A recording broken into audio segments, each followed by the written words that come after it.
비례추이에 대한 설명을 조금 드리도록 하겠습니다. 비례추이 개념을 잘 이해를 못하는 것 같아서요. 참고로 예를 들어서 우리가 함수 x-1의 제곱 플러스 1, 이 함수는 뭐 고등학교 때 많이 배웠죠. 그래서 그 함수를 그리면 이런 모양이 됩니다. 이 함수 그리면은 마이너스 1점에서 1이라는 최대값을 가져요. 요 점이죠. 예. 그래서 이 함수를 마치 우리가 간단하게 뭐 토크 곡선이라고 생각을 해도 좋을 것 같아요. x라고 그러는 그 축의 값에 대해서 y라고 그러는 값이 fx 이렇게 표시가 되는데, 이 y축에 나타나는 높이 값을 우리가 뭐 토크라고 생각을 해도 되겠죠. 그리고 x라고 그러는 어떤 그 변수에 대해서 그 값이 이렇게 변한다라고 가정을 할 수 있겠습니다. 이 상태에서 우리가 이 x라고 그러는 변수가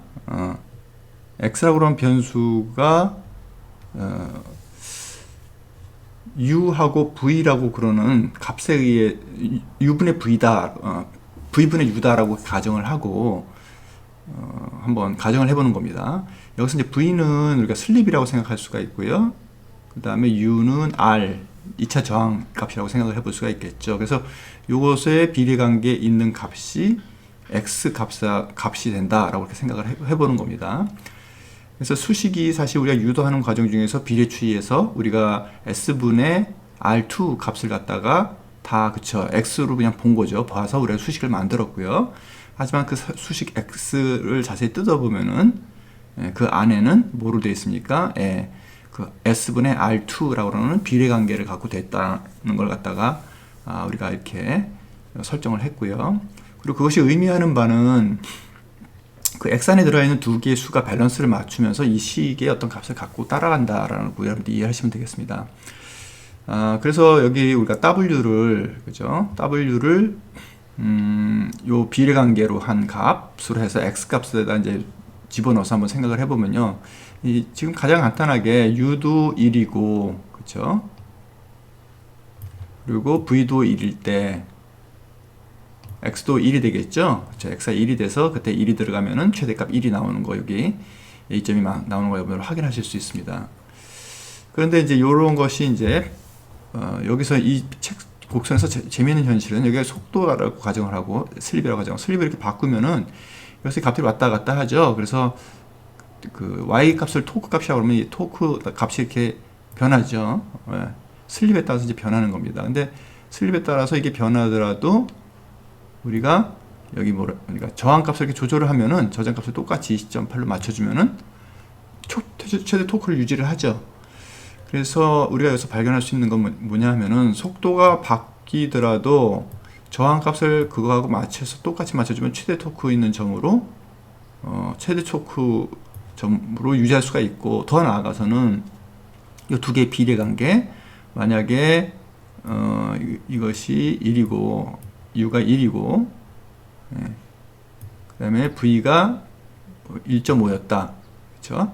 이런 관계에서 현재 형성되어 있는 요 위치의 이 값은 두 개의 길이, 요 토크 값을 갖다 뭐 여기 1 조금 안 되네요. 요 값은 두 개의 비례관계를 유지하는 한은 항상 이 토크 값을 낼 수가 있다는 겁니다. 즉 우연히도 어떻게 해서 토크 값이 이게 아니죠, 저항 값을 갖다 2로 바꿨다 그렇죠? 2로 됐을 때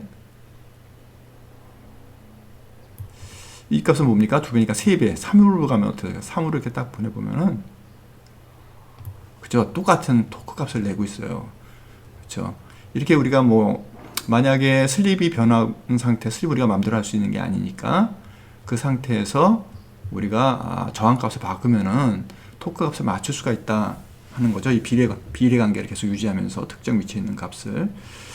근데 사실 뭐 이거는 우리가 이론적인 얘기고요. 실제적으로 이 토크 특성 곡선은 부하가 연결되어 있는 점에서 형성이 됩니다. 예를 들어서 새로 하나 만들고 이 토크 곡선 부하 전동기가에 연결되어 있는 부하의 토크 특성 곡선을 갖다가 이 선이라고 가정하고 C를 절편으로 하는 값이라고 하면 이렇게 여러분들 동작점 아시죠? 이렇게 부하가 바뀔 때 B 또는 C에서 동작점이 이제 형성이 되는 거죠. 그래서 이 B점에 해당하는 지금 예를 들자면은 어떻습니까? 여기서 딱 안 맞춰지네요.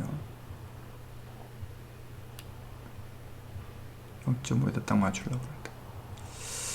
안 맞춰져요. 다시. 0.6, 0.7. 0.7, 뭐 토크라고 가정하면 0.7에 해당하는 관성구 토크가 있을 때 B라는 동작점이 생기겠죠. 또는 C라는 데 동작점이 생기겠죠. 이게 토크 값에 의해서. 사실 이 동작점에 의해서 어떻습니까? 여기서 이제 값이 이제 돌아가는 거죠.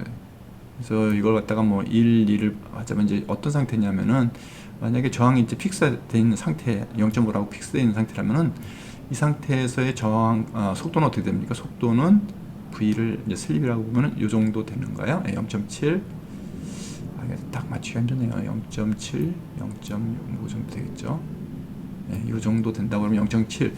즉, 슬립이 0.7에 해당하는 슬립에서 근데 제가 슬립이라고 얘기했지만 사실 딱 슬립은 아닙니다. 예를 들자면 그렇다는 얘기고요. 0.7에 해당하는 값에서 동작점이 이제 0.7에 해당하는 슬립, 말하자면 슬립에 해당하는 속도에서 이게 돌아가고 있다 하는 거죠. 네, 이런 것이 이제 동작점의 의미가 되겠고요.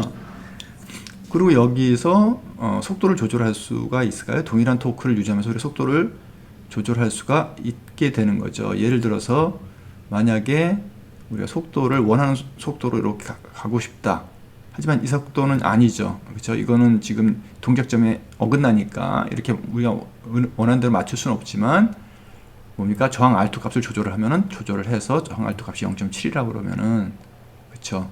그 속도에 지금 부하를 감당하는 그런 상황으로 만들 수가 있으니까 요 속도로 VO 속도로 돌아가는 이게 슬립이 1이 넘습니다. 이거 지금 예제를 해서 그런 거예요. V가 1.5가 되는 그런 값에서 돌아가는 그런 상황 값을 만들 수가 있다. 즉 R2를 조절을 해서 현재 부하를 축에 연결되어 있는 부하를 감당할 수 있도록 우리가 조절할 수가 있다는 얘기죠. 그렇죠? 그리고 그때 이제 속도 값을 갖다가 그 부하를 담당하면서 그에 해당하는 속도 값도 우리가 이렇게 원하는 대로 조절하는 것이 다 가능하다. 어떻게 해서 저항 값을 이렇게 바꿔서 이것이 이제 비례추이에 있는 원리인데 이런 부분들은 이제 수학적으로 잘 이해가 안 가가지고 질문하는 학생들이 많이 있어서 한번 정리를 해봤습니다.